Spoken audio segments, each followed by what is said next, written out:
اعوذ باللہ من الشیطان الرجیم بسم اللہ الرحمن الرحیم فَإِذَا لَقِيتُمُ الَّذِينَ كَفَرُوا فَضَرْبَ الرِّقَابِ۔ اب یہ ہے آیت جو مشکلات القرآن میں سے ہے۔ اس کی وجہ کیا ہے کہ اس میں بھی ایک تقدیم و تاخیر ہے۔ تقدیم و تاخیر کا اصول میں بتا چکا ہوں، قرآن مجید میں ہوتا ہے اس کے آہنگ کی وجہ سے، اور غور کرنا پڑتا ہے کہ اس کی اصل ترتیب کیا ہے، اور اس سے پھر بات واضح ہوتی ہے۔ تو یہ قانون دیا جا رہا ہے، اسی کا حوالہ تھا سورہ انفال میں کہ اگر یہ پہلے سے بات نہ آ گئی ہوتی تو اے مسلمانوں، تم نے جو یہ قیدیوں کو زدہ فدیہ لے کر چھوڑنے کا فیصلہ کیا ہے، اس پر تم پر بڑی سخت گرفت ہوتی ہے اللہ کی۔ لیکن چونکہ یہ آیت آ چکی تھی، اب وہ اس کی وضاحت میں کر دوں گا آپ کو۔ فَإِذَا لَقِيتُمُ الَّذِينَ كَفَرُوا، تو اے مسلمانوں جب اب تمہاری مٹ بھیڑ ہو کافروں سے، اب جو ہے آرم کانفلکٹ شروع ہونا ہے، اب تلوار سے ٹکرائے گی، میدان میں تمہیں آنا پڑے گا، تو اس کا قاعدہ کیا ہے؟ فَضَرْبَ الرِّقَابِ، تو ان کی گردنوں کو مارنا ہے۔ پہلا کام یہ ہے، ان کی گردنیں مارو، انہیں قتل کرو۔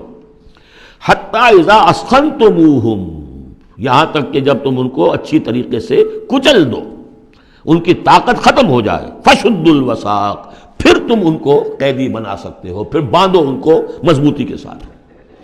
فَإِمَّا مَنًّا بَعْدُ وَإِمَّا فِدَاءً حَتَّى تَضَعَ الْحَرْبُ أَوْزَارَهَا، اور پھر چاہے تو انہیں اس کے بعد جو ہے تم چھوڑ سکتے ہو احسان رکھ کر، بغیر فدیہ لیے، اور وَإِمَّا فِدَاءً، یا فدیہ لے کر، حتیٰ تضع الحرب اوزارہا، یہاں تک کہ جنگ جو ہے وہ اپنے ہتھیار رکھ دے، ڈال دے۔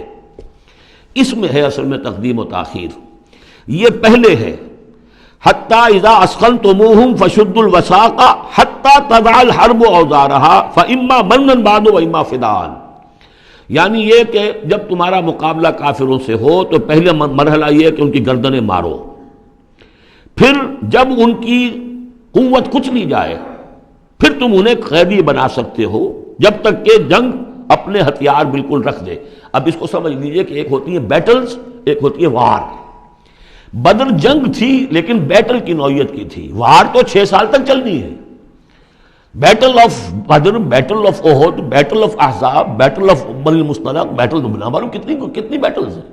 یہ 6 سال تک مسلسل جنگ ہے، جس میں کہ تھوڑا سا وقفہ آیا صلح حدیبیہ کی وجہ سے، ورنہ تو جا رہا ہے۔ وار واز کنٹینیوئنگ، وار ابھی ختم نہیں ہوئی ہے، ایک بیٹل ختم ہوئی ہے، ایک مہم ختم ہوئی ہے، ایک لڑائی ختم ہوئی ہے، جنگ تو جاری ہے۔ حتیٰ تضع الحرب اوزارہا، جبکہ وہ جنگ اپنے ہتھیار رکھ دے، یعنی اس درجے وہ دین کا غلبہ ہو جائے کہ اب کوئی ریزسٹنس نہ رہے، تو پھر یہ ہے کہ چاہے تم ان کو چھوڑ دو فدیہ لے کر، اور چاہے تم ان کو ویسے بھی احسان سے بھی چھوڑ دو تو کوئی حرج نہیں، احسان کرو، بغیر فدیہ لیے بھی چھوڑ دو تو کوئی حرج نہیں۔ لیکن جب تک کہ ابھی مقابلہ چل رہا ہے، اس وقت تک فدیہ لے کر چھوڑ دینے کے معنی کیا ہوئے کہ آپ نے کفر کو تقویت پہنچائی۔ جو آج جنگ کر کے یہاں کرنے کے لیے آئے تھے ان میں سے 70 مارے گئے، اچھا وہ تو کفر کا ایک بازو تو ٹوٹ گیا، لیکن یہ 70 جو تمہاری قید میں آئے تھے، اس کو تم نے فدیہ لے کر چھوڑ دیا تو یہ بازو دوبارہ جا کر تم پر حملے کے لیے تیار ہو جائے گا کہ نہیں؟ لیکن چونکہ یہاں پہ اب اس کا معاملہ ججمنٹ کا، واقعتاً دشمن کی کمر کچلی گئی ہے یا نہیں، یہ ہے ججمنٹ کا معاملہ۔ تو حضور نے اگر یہ سمجھا کہ کمر کچلی گئی ہے تو اس کے اوپر پکڑ نہیں ہو سکتی۔ اجتہاد جو ہے، اجتہاد کا اصول یہ ہے کہ اجتہاد میں مخطی بھی ہو تو اسے اجر ملتا ہے، اور مصیب ہو تو دوہرا اجر ہے۔ چونکہ حضور کے اجتہاد پر یہ تھا تو آپ کو اگر چھوڑ دیا گیا تو اما منن بعد و اما فداء، جب یہ آلٹرنیٹو اس کے اندر موجود ہے اس آیت کے اندر کہ اس کے بعد پھر چاہو تو تم بغیر کوئی فدیہ لیے ہوئے احسان دھر کر چھوڑ دو، اور چاہے فدیہ لے کر چھوڑ دو، تو حضور نے اس کو استعمال کیا ہے۔ اگرچہ اللہ تعالیٰ کے نزدیک ابھی وہ کچھ بھی نہیں گئی تھی کفر کی طاقت، لہذا یہ قبل از وقت ہے جو اجتہاد ہو گیا ہے۔ اسی لیے کہا کہ اگر یہ آیت نازل نہ ہو چکی ہوتی پہلے تو جو کچھ تم نے کیا ہے، ما کان لنبی ان یکون لہ اسریٰ حتی یسخن فی الارض، وہی لفظ جو یہاں آیا ہے حتی اذا اسخنتموہم حتی یسخن فی الارض، کسی نبی کے لیے یہ روا نہیں ہے کہ وہ کوئی قیدی بنا لے جب تک کہ زمین میں پوری طریقے سے خونریزی نہ ہو جائے اور کفر کو کچل نہ دیا جائے۔ تریدون عرض الدنیا، تم دنیا کا ساز و سامان چاہتے ہو کہ یہ فدیہ دیں گے رقم آئے گی، واللہ یرید الآخرہ، اللہ کے نگاہوں کے سامنے آخرت ہے۔ اللہ عزیز الحکیم، اللہ عزیز اور حکیم ہے. لولا کتاب من اللہ سبقا، اگر یہ اللہ کی طرف سے وہ کتاب پہلے آنا چکی ہوتی، حکم، اب یہ کتاب کے معنی پھر وہی حکم ہے یہاں پر، اللہ کی طرف سے پہلے یہ آیت جو ہے جو اس حکم پر مبنی ہے وہ نازل نہ ہو چکی ہوتی، لمسکم فیما اخذتم عذاب عظیم، تو جو کچھ تم نے لیا ہے اس پر تمہارے اوپر بڑی سخت گرفت ہوتی ہے اللہ کی طرف سے. لیکن چونکہ وہ تھی فَكُلُوا مِمَّا غَنِمْتُمْ حَلَالًا طَيِّبًا، تو جو بھی اب تمہیں غنیمت ملی ہے اسے کھاؤ حلال، اس کو حلال اور طیب سمجھتے. یہ ہے اس آیت کا مطلب. جب تمہارا مقابلہ ہو دشمنوں سے تو گردنیں مارنا ہے پہلا کام. پھر جب پوری طرح کچل لو، طاقت کچھ نہیں گئی کفر کی، تو پھر قیدی بھی بناؤ. فَشُدُّوا الْوَثَاقَ حَتَّى تَضَعَ الْحَرْبُ أَوْزَارَهَا، جب جنگ بالکل ختم ہو جائے اور گویا کہ وہ ہتھیار ڈال دیے، جنگ نے ڈگ ڈال دیے، اب کوئی طاقت نہیں رہی کفر میں، پھر تم چاہو تو ان کو فدیہ لے کر چھوڑ دو، چاہو تو بغیر فدیہ کے بھی چھوڑ دو، کوئی بات نہیں، اب کوئی خطرہ نہیں، اس لیے کہ انقلاب آ چکا اور مستحکم ہو چکا، اب ان کے کیے کچھ نہیں ہوگا.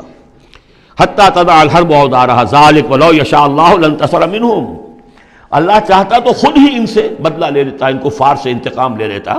ولکن لیبلو بعضکم ببعض، اللہ تعالیٰ چاہتا تو اس 1000 کے لشکر کو آنے واحد میں ختم کر دیتا، لیکن اللہ نے تمہیں موقع دیا، تمہاری آزمائش کی، تمہارے صبر کا امتحان لیا.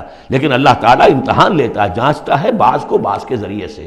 وہ 1000 کے لشکر کے ذریعے سے ان 313 کے استقامت کی، ایمان اور استقامت جو ہے اس کی آزمائش ہو گئی. والذین قتلوا فی سبیل اللہ فلن یضل اعمالہم، اور جو لوگ اللہ کی راہ میں قتل ہو گئے تو اللہ تعالیٰ ان کے اعمال کو ضائع کرنے والا نہیں ہے، ان کے سارے اعمال کا بھرپور اجر انہیں مل جائے گا. سیہدیہم ویصلح بالہم، اللہ تعالیٰ ان کو راہ دے گا، پہنچا دے گا، جنت تک پہنچا دے گا، اور ان کے جو معاملہ ہوگا وہاں پہ ان کے احوال بہت اعلیٰ ہوں گے، بہت عمدہ ہوں گے. وَيُدْخِلُهُمُ الْجَنَّةَ عَرَّفَهَا لَهُمْ، اور داخل کرے گا انہیں اس باغات میں جو پہلے ہی انہیں پہچنوا دی ہے، بتا دیا ہے کہ اس جنت میں کیا کچھ ہوگا، وہ تو ہم بتا چکے ہیں قرآن کے اندر، اس جنت میں داخل کرے گا. صدق اللہ العظیم.